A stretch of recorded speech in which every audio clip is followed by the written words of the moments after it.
Yes, how are you to all of you?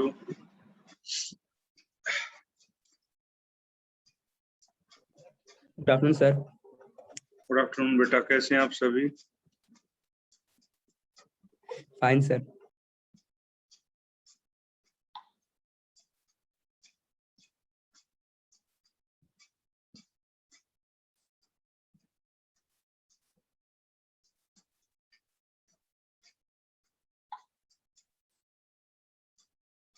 Are you come?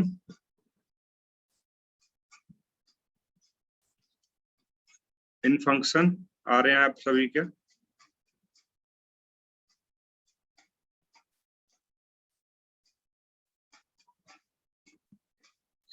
ये strength बहुत कम हो गई है, पता नहीं आपकी क्लास की गर्ल्स भी ना, आज उनके पेरेंट्स से बात करनी पड़ेगी आफ्टर 1 by 1।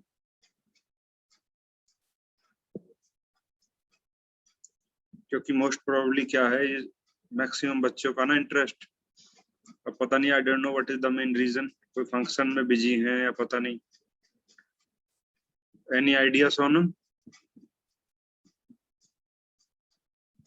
सर शायद फंक्शन की वजह से। आप आ रहे हैं बेटा? आप सभी लोग आप आ रहे हैं क्या फंक्शन में? Yes sir. बिल्कुल आना चाहिए, है ना, इतने बड़े स्टार जो आ रहे हैं। आप लोगों का भी परफॉर्मेंस है किसी का?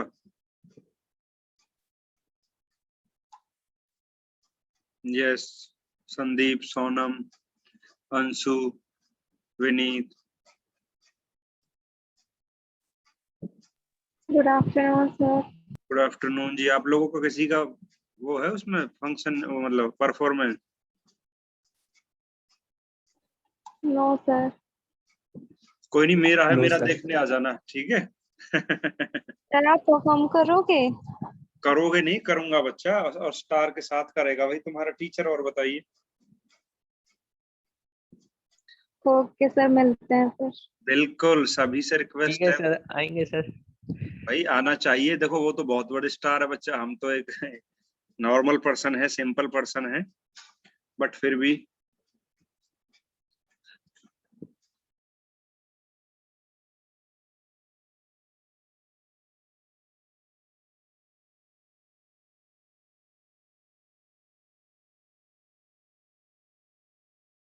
क्लास के ना परफॉर्मेंस है ना, दीपाली, आई थिंक दिव्या वगैरह में से, जहां तक मुझे आइडिया है। सब वॉलेंटियर हैं सब। अच्छा अच्छा, तो बस तो मुझे ये अपॉर्चुनिटी मिली है परफॉर्म करने की, है ना? नहीं सर, किसी ने पार्ट नहीं लिया। अच्छा, क्यों, डर गए क्या इतने बड़े स्टार देख के? नहीं सर, एंड टाइम पे फिर डिसीजन लिया था तनुज भैया ने, तो फिर ले नहीं पाए कोई भी। कोई नहीं भाई, हमें तो करना ही है, आपको तो आना ही पड़ेगा देखने के लिए, है ना? जी सर, हम तो देखेंगे आपको। Thank you so much for all of you. I am waiting only 1 or 2 minutes, then I will start. 1-2 minute और वेट करते फिर स्टार्ट करते।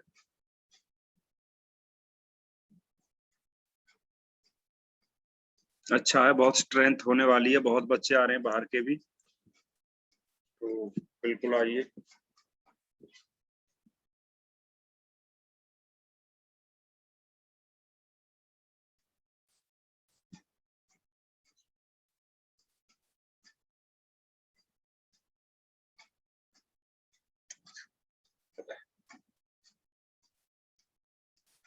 चलिए स्टार्ट करते हैं।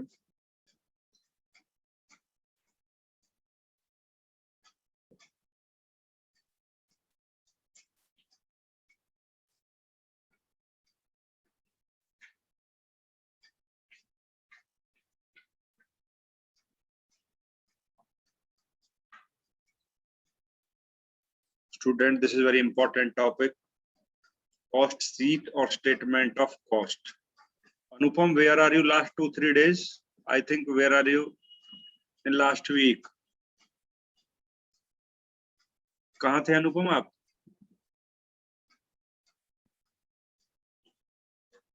रेगुलर स्टूडेंट भी एब्सेंट होने लगे यार।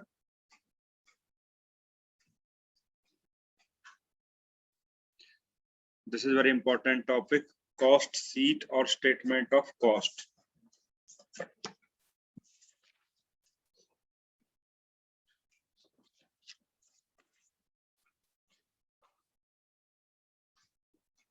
Now listen all of you. It is very important topic for final exam point of view. Any doubt, any query, please ask me. Cost sheet means आप जानते हो, if we calculate per unit cost of any product or services, तो हमें cost sheet का pro forma prepare करना पड़ता है. उसके एडवांटेज और डिसएडवांटेज को जानना होता है कि अगर इसकी पर यूनिट कॉस्ट ये है तो हमें प्रॉफिट क्या रखना है, टोटल एमआरपी क्या होना चाहिए, सेलिंग प्राइस क्या होना चाहिए, हमारी कॉस्ट कितनी आ रही है, और हमें चूज करना है इकोनॉमिक डिसीजन लाइक मेक और बाय डिसीजन, है ना, कि ये बेटर है या नहीं है. तो first of all cost sheet क्या है बच्चा? I repeat again, please listen carefully, this is very important topic. Cost sheet is a statement which shows the output of a specific period along with the breakup of cost per unit as well as total. Cost sheet है breakup cost, है ना, per unit और total. The data taken in cost sheet are collection from various records related to that job or order or production. ठीक है, ये आपको दिखाई देगा थोड़ा सा.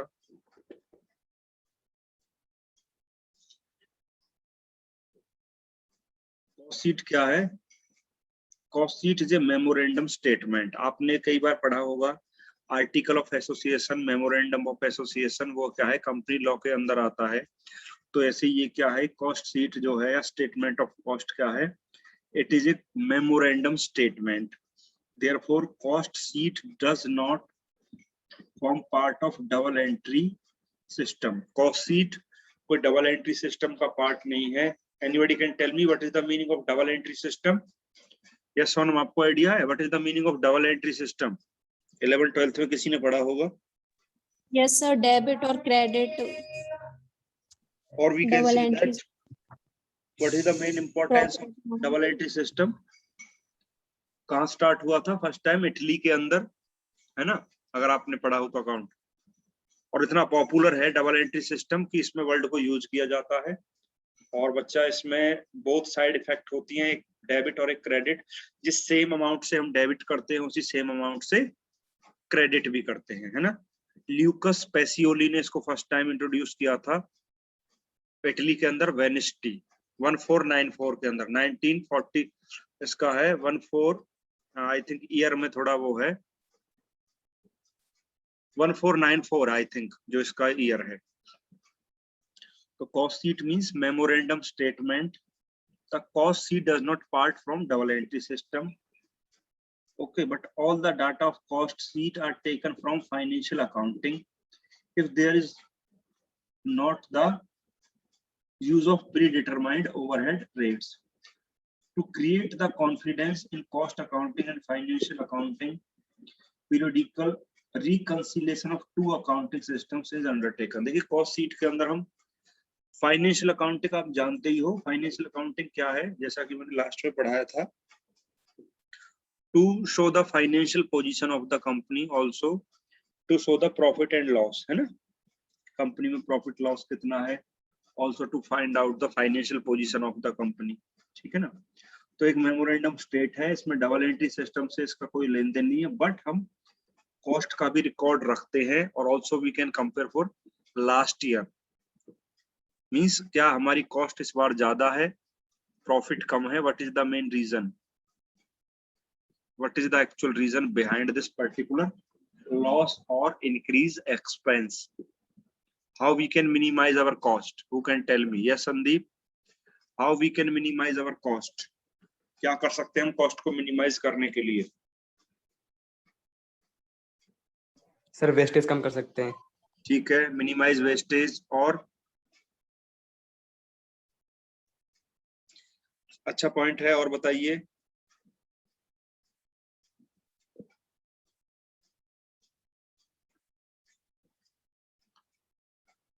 यस, आप बताइए. सोनम, आपको आइडिया और कुछ? Minimise cost, minimise wastage, minimise scrap, है ना, कंट्रोल ऑल द एक्टिविटीज, है ना, रिड्यूस आइडल टाइम, खाली समय जो होता है, ठीक है। तो ये सारी चीजें आपकी क्या है, it's related to cost sheet. Means we can, it is a statement और we can break up the cost per unit और एज वेल एज टोटल।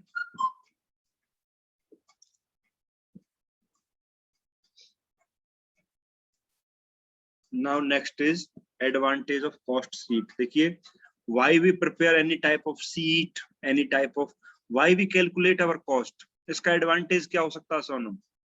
क्यों हम कॉस्ट को कैलकुलेट कर रहे हैं बेटा?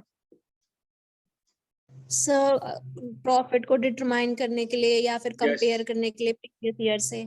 Also we check our cost is increase और नॉट, है ना, हमारी कॉस्ट बढ़ रही है या नहीं, है ना, लॉस Yes, बढ़ रहे yes. हैं, एक्सपेंस बढ़ रहे हैं, प्रॉफिट कम हो रहा है।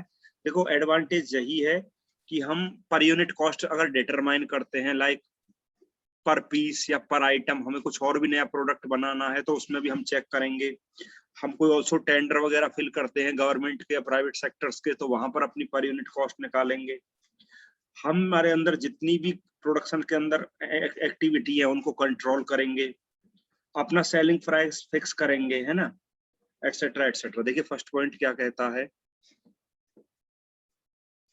It disclose total cost and per unit cost of production of goods. देखिए हम इसमें निकालते हैं, we can calculate per unit cost और टोटल कॉस्ट। देखिए आपको पता है एक सिंगल पीस को बनाने में बच्चा बहुत कॉस्ट आती है नहीं आती?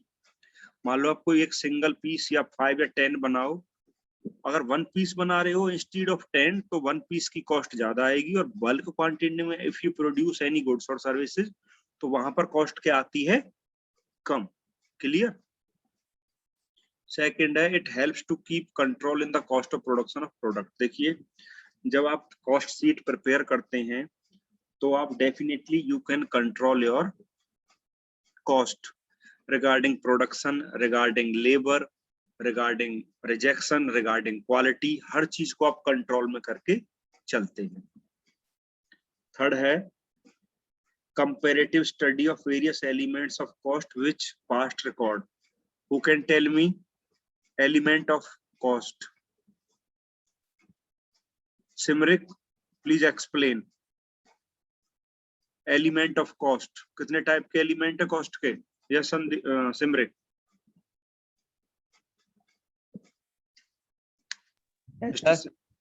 हाँ जी, yes sir. How many element of cost? Element of cost कितने टाइप की है बेटा? आपको प्रीवियस चैप्टर्स में मैंने अभी पढ़ाया।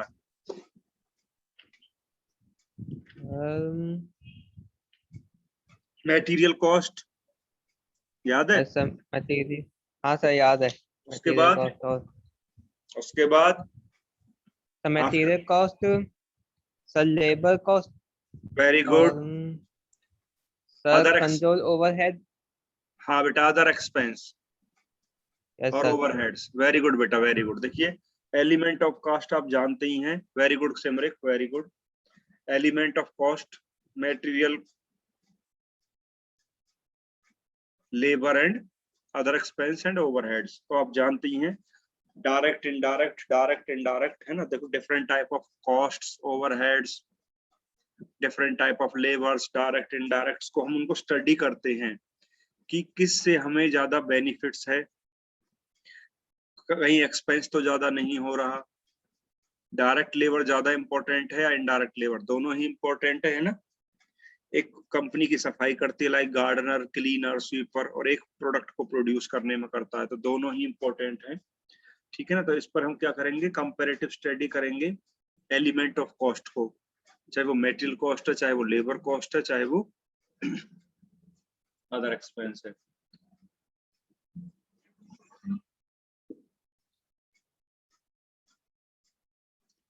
अनुपम, हाउ आर यू अनुपम? आपने लास्ट वीक अटेंड किए क्लास अनुपम? सर मेरी तबीयत खराब है सर। क्या हुआ बेटा? सर फीवर हो रहा है सर, जुकाम हो रहा है। अब ठीक हो बेटा? सर अब तो ठीक है। ठीक है, चलो बेटा ध्यान रखिए। चलो नो प्रॉब्लम। नेक्स्ट आता है बेटा, it helps to fill up the tender and quotation. देखिए, if you fill any tender और quotation, may be government sector और प्राइवेट सेक्टर्स, जब गवर्नमेंट आपसे रेट कोट करने को बोलती है कि आप अपने, आपके पास मान लो टायर है किसी भी टाइप का, आपके पास कोई भी और पार्ट्स है आप प्रोड्यूस करते हो और गवर्नमेंट को वो चाहिए, तो आप अपनी कॉस्ट कम से कम कॉस्ट में उस टेंडर को फिल करना चाहोगे, क्योंकि आपको पता है आप जितना कम से कम प्राइस दोगे गवर्नमेंट तभी उसको एक्सेप्ट कर पाएगी, क्योंकि government different type of source of vendors को कोटेशंस सेंड करती है। 10 कंपटीटर है मान लो टायर के। हरियाणा रोडवेज की बात करें तो आप भी जानते हो हरियाणा रोडवेज कोई टायर प्रोड्यूस नहीं करती। हरियाणा रोडवेज क्या है, एक स्टेट गवर्नमेंट के अंडर आती है, और अगर उस बस के लिए टायर चाहिए, है ना, एवरी ईयर्स गवर्नमेंट क्या होती है, न्यू बसेस परचेज करती है बेटा। अब अगर मान लो उसको टायर चाहिए या कुछ भी चाहिए, है ना, तो यूज होने के बाद देखो जो न्यू प्रोडक्ट है उसका तो कोई इश्यू ही नहीं है, बट कई बार क्या होता है, जब कई बार हम किसी प्रोडक्ट को यूज करते हैं तो उसके लिए हमें दोबारा से किसी चीजों की जरूरत पड़ती है परचेज करने की, है ना। और हो सकता है गवर्नमेंट अगर न्यू बस भी परचेज करे तो वो डिफरेंट डिफरेंट मैन्युफैक्चरर से कॉन्ट्रैक्ट करेगी, है ना। कौन से कॉन्ट्रैक्टर या मैन्युफैक्चरर हो सकते हैं अनुपम? हरियाणा रोडवेज की बस देखी है आपने बेटा? यस सर, देखी है। तो कौन से प्रोड्यूसर मैन्युफैक्चरर है आप बताइए? टाटा है? No sir, manufacture sir tyre के लिए तो सर उससे करेगी ना, नहीं MRF नहीं, से। बस की मैं कंप्लीट प्रोडक्ट की बात कर रहा हूँ, FG की बस की बात कर रहा हूँ। I am not talking about only tyre. First time जब टाटा से कर गवर्नमेंट, सकते हैं टाटा, अशोक लेलैंड, और आइसर मोटर्स से कर सकती है सर। आइसर की इसूज से कर बसें, सकती है आइसर की बसें कहाँ बेटा बताइए? सर। सर मैं तो सर अंदाजे से बोल रहा, पर इसूज से कर सकती है, इसूज। देखो बेटा, हाँ ईसुजू, देखिए बसेस हैं जस्ट लाइक, अगर हम टेंडर कोटेशन की बात करते हैं तो वो बस का रेट मांगती है स्टेट गवर्नमेंट का, किस किस से, टाटा, अशोक लेलैंड, JBM, है ना, जय भारत मारुति हो गया, है ना, और आपका वॉल्वो हो गया, एटसेट्रा एटसेट्रा। सर सर मैंने आइसर से मोटर की सर बस देखी है सर मैंने। आइसर मोटर की बेसिकली जैसे ट्रैक्टर्स हैं या कुछ टेम्पो कंटेनर्स हैं बेटा, मे भी हो भी सकते हैं, बट आइसर की मैंने बसेस बहुत कम देखी हैं in my personal life. Sir मैंने पुलिस वैन देखी थी सर मैंने। चलो चलो, वैन की बात, पुलिस आई एम वाली। टॉकिंग अबाउट बसेस, है ना। मे बी, चलो मान भी लेते हैं वो भी एक मैन्युफैक्चरर कंपनी है, ठीक है। तो इसमें गवर्नमेंट क्या करेगी, हर मैन्युफैक्चरर को वो एक कोटेशन मांगेगी कि रेट दीजिए आप, अगर हम 20 बसेज या 50 बसेज लेना चाहते हैं टाटा से, अशोक लेलैंड से, और या आपका JBM हो गया या आपका वॉल्वो हो गया, तो वो अपनी बस का पर यूनिट, है ना, या पर बस देंगे कि या पर आइटम की हमारी इतने की बस पड़ेगी। जो भी गवर्नमेंट को रीजनेबल प्राइस में, better quality with reasonable price में, उसको वो टेंडर दे देंगे, है ना। वो 100 पीसेस भी ले सकते हैं, वो 200 भी ले सकते हैं, वो 50 भी ले सकते हैं, और जिसकी उनको बेटर प्राइस लगेगा with reasonable price with better quality, तो गवर्नमेंट उसको टेंडर दे देगी। समझ में आया? तो इससे गवर्नमेंट की भी कॉस्ट कम हो गई कि भी मान लो किसी की 10 लाख थी, किसी की 9.50 लाख आया, किसी का 9.80 लाख आया, किसी का 9.90 लाख। तो जिसका रेट सबसे कम होगा और अच्छी क्वालिटी के साथ, गवर्नमेंट उसको टेंडर दे देगी और उससे टर्म्स कंडीशन फुलफिल करा लेगी। कॉस्ट की बात कर रहे हैं हम यहाँ, कॉस्ट कम होने की, गवर्नमेंट की कॉस्ट कम हुई ना, कम रेट पर, लोअर प्राइस पर बेटर क्वालिटी ऑफ गुड्स को परचेज कर लिया। नेक्स्ट आता है प्रोडक्शन पॉलिसी। देखिए production policy different type of हो सकती है, it's depend on particular organization, it depend on particular industries, है ना, it's differ. It helps to fix the selling price. How we can fix our selling price? Like cost plus profit is equal to revenue is equal to selling price is equal to MRP. Cost में हम profit add करते हैं, फिर अपना selling price fix करते हैं। Each and every organisation का यही रूल होता है, but it's depend on different organisations profit percentage 10, 20, 25, 30, 15% etcetera etcetera.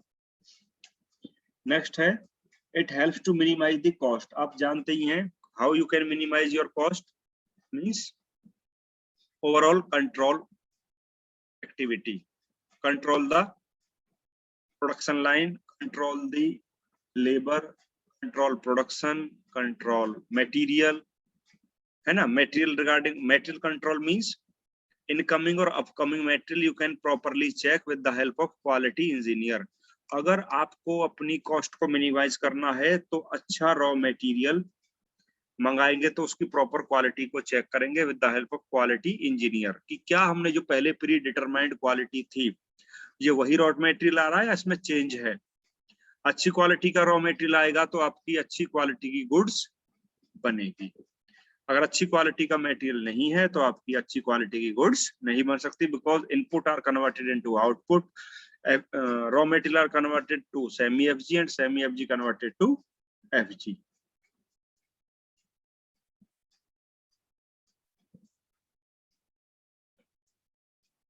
ठीक है, इसमें कोई किसी को डाउट है? आगे चलें बेटा।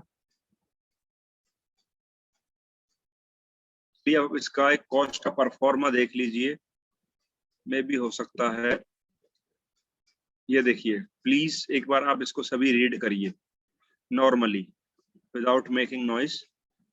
ऊपर लिखा है ये कॉस्ट शीट का परफॉर्मा है, 1 बाय 1 आप आराम से एक बार देखिए, मैं इसको ग्रुप में सेंड भी कर दूंगा। इसको आपको लर्न भी करना है, एक प्रकार से रटना है। पढ़िए आप इसको एक बार।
Have you read all of you?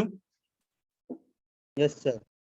हाँ देखो ये Yes, sir. जो सिंपल क्या है, जब भी हम कॉस्ट शीट का परफॉर्मा बनाते हैं किसी भी प्रोडक्ट के रिगार्डिंग होता है बेटा।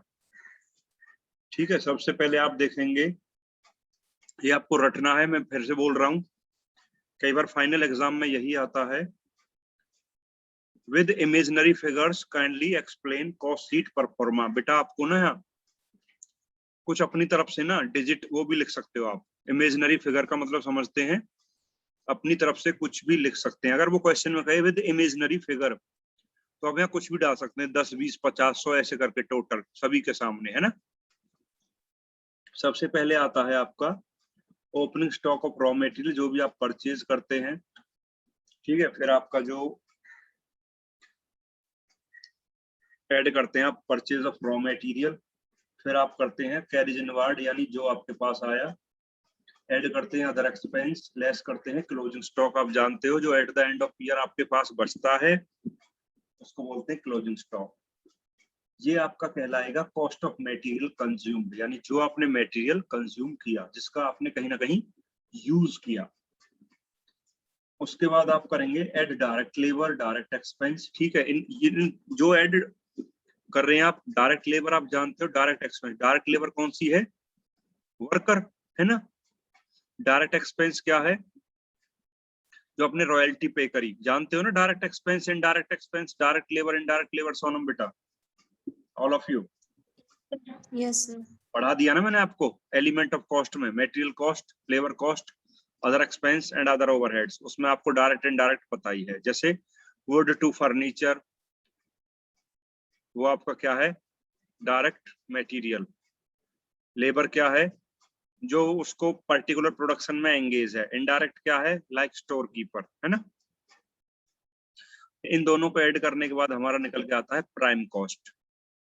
देन उसके बाद हम प्राइम कॉस्ट में ऐड करते हैं फैक्ट्री से related overheads. Factory overhead is also expense, overhead भी एक प्रकार का खर्चा ही है, ठीक है। Our depreciation on machinery, insurance of factory, foreman salary, water charges, repair of factory, all these are expense, all these are overhead. तो ये क्या कहलाती है, कंपनी की cost. This is called factory cost, है ना। भाई ये सारी कॉस्ट ही तो है बेटा, ये खर्चे ही तो हैं आपके लिए सारे, तो ये कहलाती है इनका टोटल फैक्ट्री कॉस्ट। उसके बाद फिर आप ऐड करेंगे opening work in progress, less closing work. हमेशा ओपनिंग ऐड होता है और क्लोजिंग लेस होता है। उसके बाद आपकी निकल के आएगी फैक्ट्री कॉस्ट और वर्क कॉस्ट।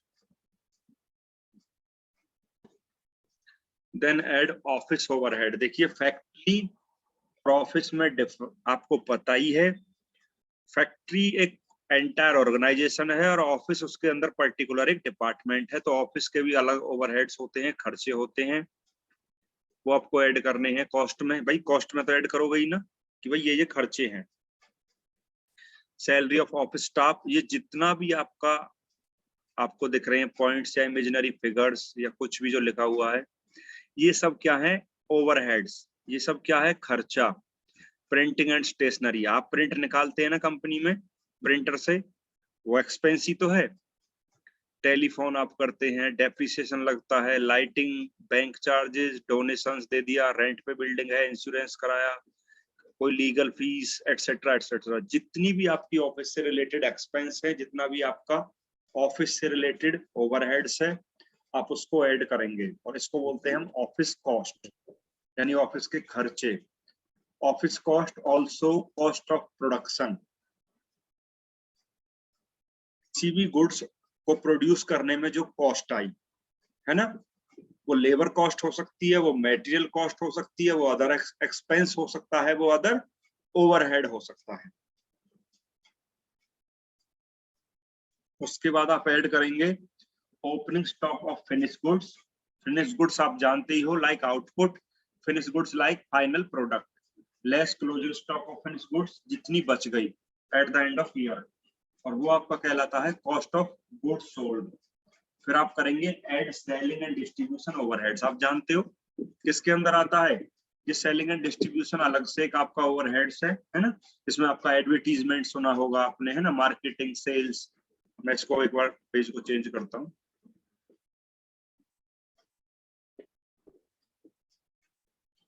ये है बेटा आपका add selling and distribution overhead. इसमें आपका क्या क्या इंक्लूड है, ध्यान से देखिए एक बार। आप पढ़िए सभी धीरे धीरे एक बार, please read all of you.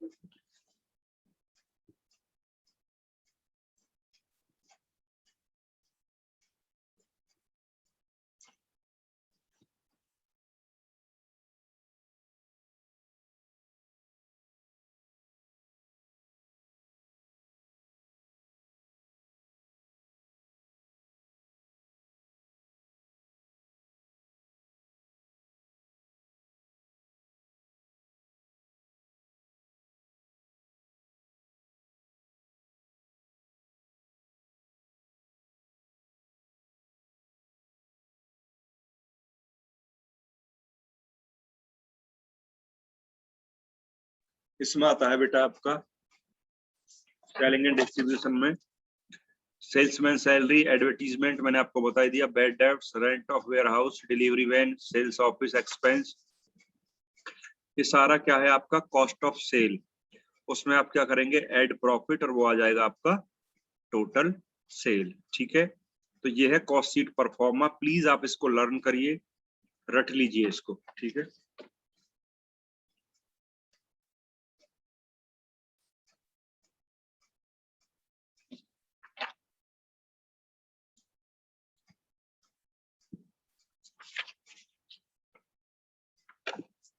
Okay ये है आपका परफॉर्मा ऑफ कॉस्ट शीट, ये है आपका स्टेटमेंट ऑफ कॉस्ट। ठीक है,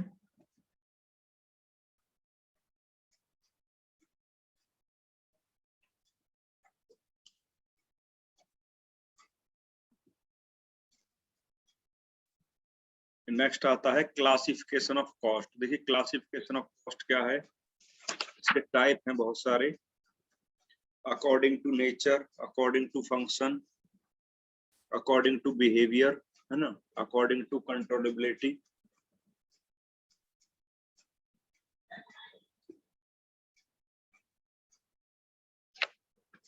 ठीक है, क्लासिफिकेशन ऑफ कॉस्ट में है आपका अकॉर्डिंग टू नेचर। देखिए आप जानते हैं classification of cost 3 type category होती है, material cost, labour cost, other expense. Okay, और हम इसको सब डिवाइडेड कर देते हैं, है ना, लाइक जैसे हमने मेटेरियल की बात करी, raw material, work in progress, spare parts, consumable store, parts, packing materials. ठीक है, ऐसे हम लेबर को भी कर देते हैं ना divide, skilled, semi skilled, unskilled. तो ये नेचर हो गया, एलिमेंट हो गए, है ना। 3 टाइप्स ऑफ एलिमेंट आप जानते हो, you know very well, material, labour and other expense. ठीक है,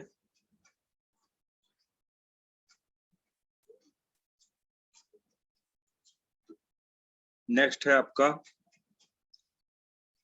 according to functions of organisation. देखिए कुछ कॉस्ट ऐसी है जो अकॉर्डिंग टू ऑर्गेनाइजेशन होती है, जिसमें मैन्युफैक्चरिंग कॉस्ट है आपका, administrative cost, sales and distribution cost and research and development cost. आप भी जानते हो, अगर हम सिंपल बात करें, रिसर्च एंड डेवलपमेंट क्यों करते हैं हम, प्रोडक्ट को इसलिए करते हैं, R&D for new inventions, new innovations with the help of laboratories, with the help of quality staff। देखिए R&D रिसर्च एंड डेवलपमेंट हम इसीलिए करते हैं ताकि कोई भी जो नया प्रोडक्ट मार्केट में आने वाला है उसकी क्वालिटी, उसकी लाइफ, उसके लिए आप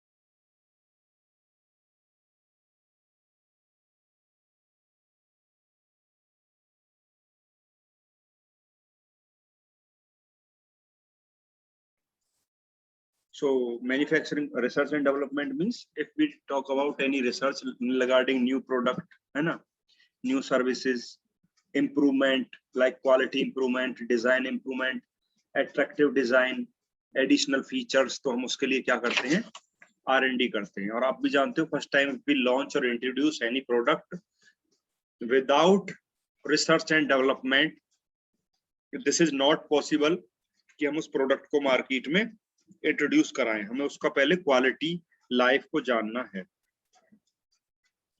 wait a minute, I am taking your attendance, then I will again continue.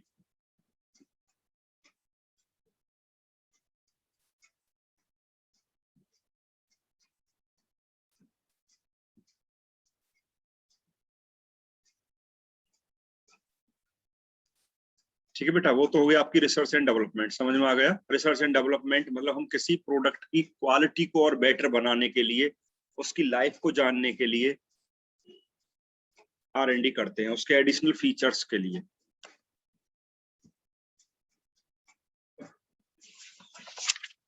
आपका नेक्स्ट है सेलिंग एंड डिस्ट्रीब्यूशन। आप भी जानते हो, if you sell any goods और सर्विसेज, उसके लिए हमें प्रमोशन, पब्लिसिटी, एडवर्टीजमेंट करनी पड़ती है ना, और उसके लिए भी हमें क्या है, एक्सपेंस करना पड़ता है। उसके लिए हमें with the help of banners, leaflet, news के अंदर हमें अपनी इंफॉर्मेशन देनी पड़ती है प्रोडक्ट के लिए, तो वो भी क्या हमारे लिए कॉस्ट है। एडमिनिस्ट्रेटिव कॉस्ट होती है एक ऑर्गेनाइजेशन के अंदर regarding planning, regarding decision making, etcetera etcetera. ठीक है, tomorrow I will again explain. Time is over, please you can leave the meeting.